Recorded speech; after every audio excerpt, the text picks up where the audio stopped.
ısırma seni. Kızım. Hiç koy. Onu elinden al. Isırma beni, ısırma. Sallayın. Kıtır kıtır nasıl yiyor? Git.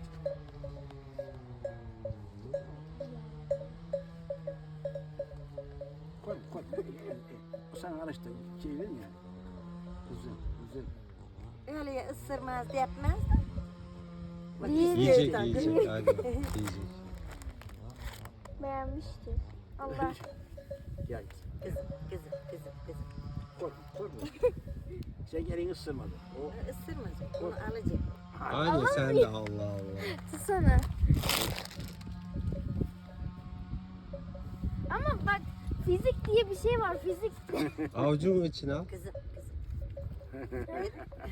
Çok şükür. Tamam.